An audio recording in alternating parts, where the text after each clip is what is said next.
I hadn't been back to my grandparents' house in over a decade.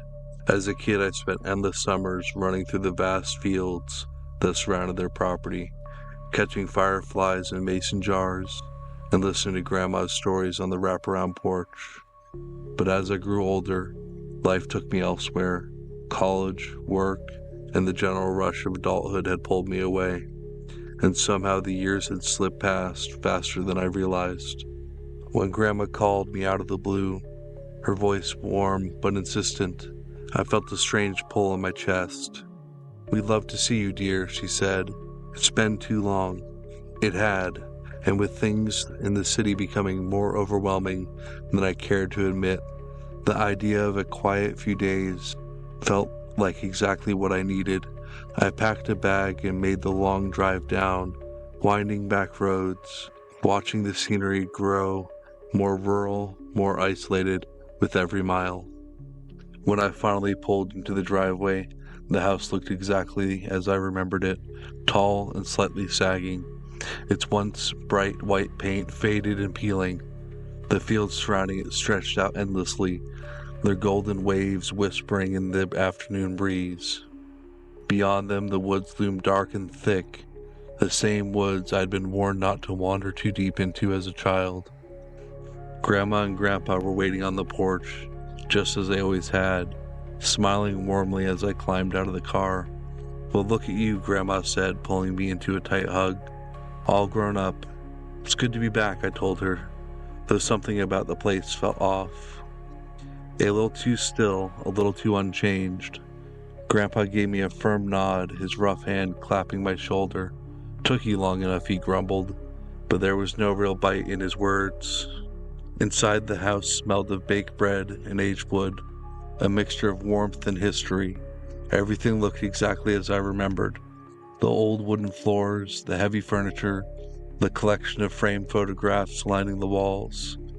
It was as if time had frozen here. But as we made our way to the dining room, my gaze caught on something I didn't recognize. A large portrait hung above the fireplace, one that I was sure hadn't been there before. It was an old family portrait painted in rich, muted colors, depicting my grandparents in their younger years, surrounded by relatives I vaguely recognized from old stories. Except one.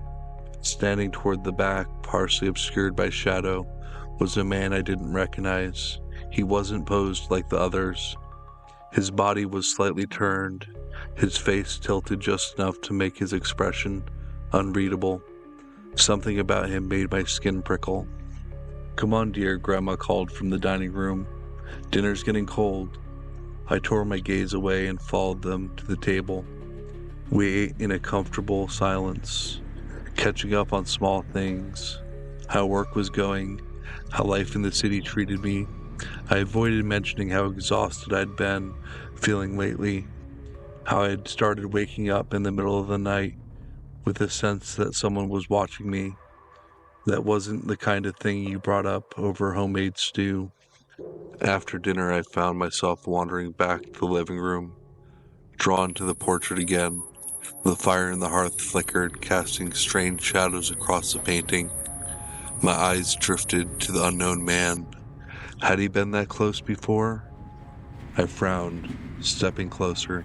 No, he had definitely been further back, half lost in the background. But now, he was nearer, his shadowed face clearer. His eyes, once barely visible, seemed to meet mine directly. A chill crept up my spine. "Something wrong, dear?" I jumped, turning to see my grandma standing in the doorway. "No, I don't remember this portrait," I said, forcing a chuckle. "Who's the man in the back?" Grandma's smile faltered just for a moment. "Oh, just an old relative. He's always been there." I knew that wasn't true, but I didn't press it. That night I lay in the old guest room, staring at the ceiling. The house was eerily quiet, the silence pressing in around me.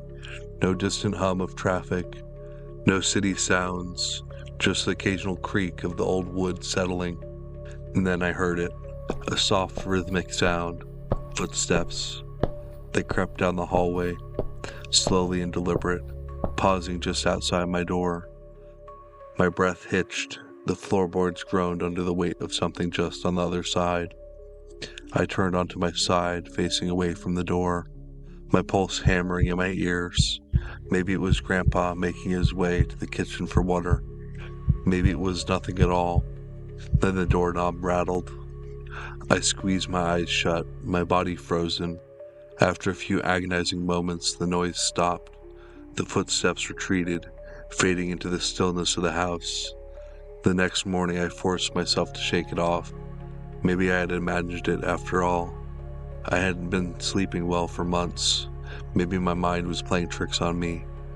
At breakfast, Grandma and Grandpa acted as though nothing was wrong, chatting about the weather and the state of the farm. I wanted to ask if they had heard anything, but the words stuck in my throat. Instead, I wandered back to the living room, my gaze drawn to the portrait. The man had moved again. He was no longer in the background. He was near the front now, standing just behind my grandparents. His face was clearer, his eyes darker. My breath hitched. I stepped closer, my fingers brushing the frame. The paint felt cold under my touch, too smooth, too fresh. A sudden voice behind me made me jump. "You should get some rest, dear." I turned to see Grandma standing in the doorway, watching me with a soft, unreadable expression. "Yeah," I muttered, stepping back from the portrait. "I think I will." That night I locked my door, but the footsteps came again, and this time they didn't stop outside my door. They kept going, inside. I didn't dare turn over, didn't dare move as I felt the air in the room shift, as if something was standing right beside the bed, watching. In the morning I woke with the start, the room cold, the door still locked from the inside. I didn't say anything during breakfast, didn't mention how my skin still prickled, how I could still feel the presence lingering in the back of my mind. But when I passed through the living room, my heart stopped. The man in the portrait was gone. The background where he had once stood was empty, and out of the corner of my eye, I saw movement in the hallway mirror. Just a fleeting glimpse of a dark figure standing behind me, watching, waiting.